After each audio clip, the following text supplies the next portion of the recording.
Let me holler at you right quick. Let's talk about the village mindset. You see, I've shared this story many times, but I've never really shared it publicly online. So here we go. Imagine living in a village where everyone walks on foot, but you just keep having this vision that there's a way to build this product that will allow you to grow to new heights and not travel on foot anymore. As you have this vision, you start looking behind you and you start seeing smoke. You start realizing that everything is going to burn down all in time. So you go around telling everybody, hey man, listen, I know everybody in here walking on foot and y'all came out with better shoes and things like that, but I really think that we can build this vehicle. Nobody believes in you.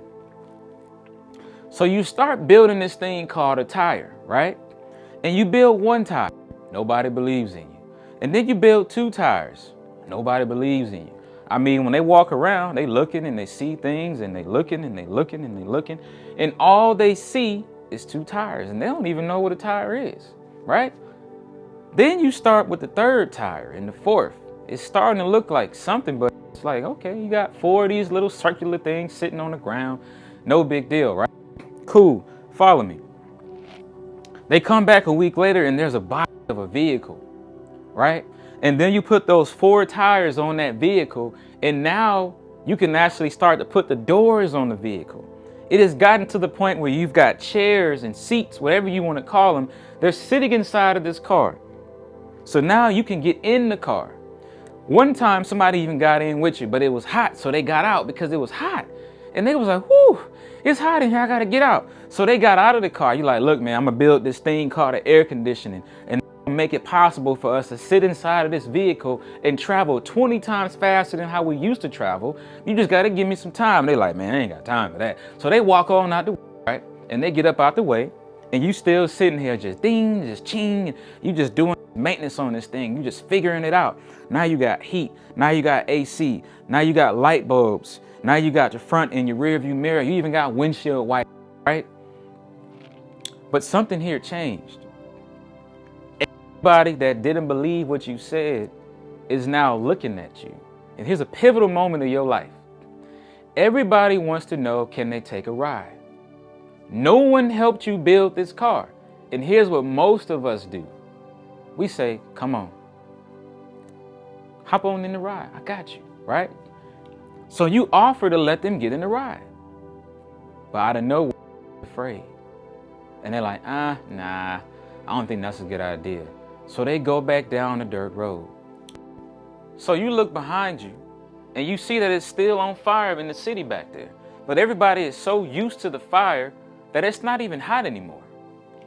So you decide to get in your car and you're gonna leave. You try to give everybody an option. They didn't want to get in the car. But you decided that you no longer wanted to be in this situation. So you got in this car that you've built, that you've given everybody an opportunity to get into. They just chose that they didn't want to be a part of the ride. So you're now driving. You have no GPS. You have no apps. You have nothing because you're living in a village. You're going down this dirt road that wasn't even made for cars, right? So as you start driving and going down your way, you see something called an asphalt road and it's paved out and it's got lanes and you like, what is this?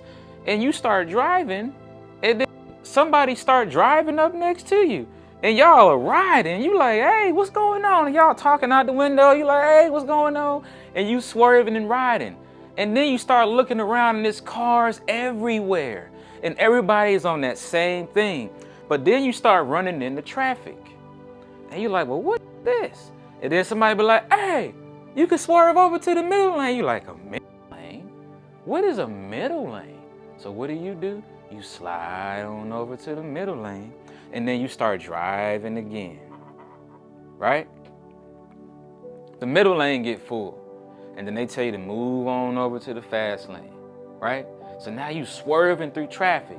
You have now been introduced as you're driving to seeing something fly over your head. And you're like, what is that? It's an airplane.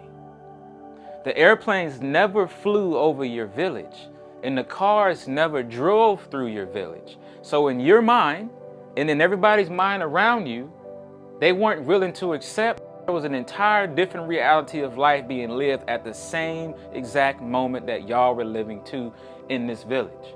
Now, hear me clearly. There is nothing wrong with living in a village. There is nothing wrong with being content with your life if you are truly happy. But who I'm speaking to directly are the people who wake up every single day and you want to know why you're feeling bad for being your best self. I'm here to tell you, stop feeling bad for being your best self. It's not your job to drag people along. Now, what we like to do is if you're going to get on the track, right? I can run with you.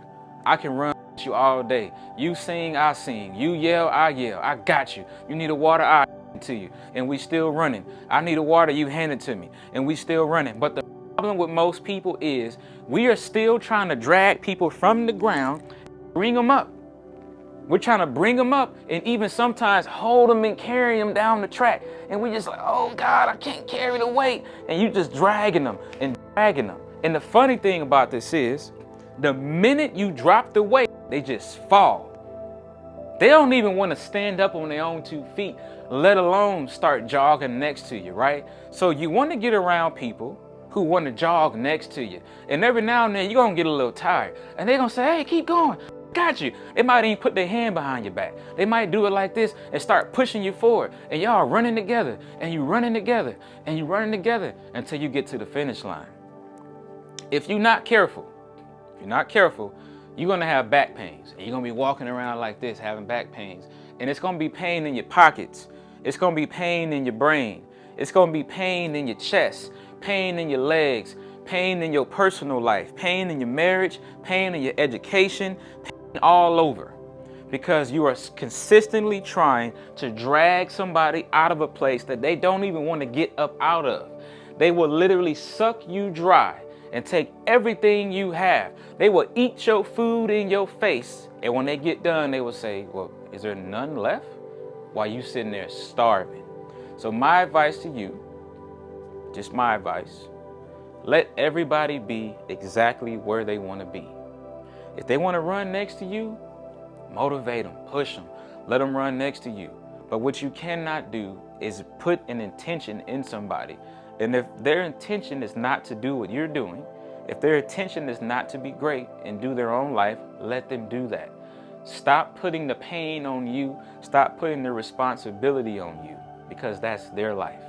Let them live and you live.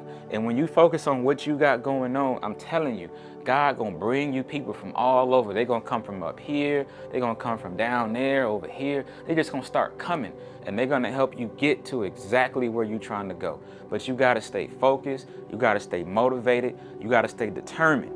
And to do that, I need you to protect your energy, and I need you to focus on where you're going. Stop dragging people. It's okay to motivate people. It's okay to encourage people. It's okay to inspire people. But you got to understand the difference between helping somebody and hindering somebody. There's a big difference.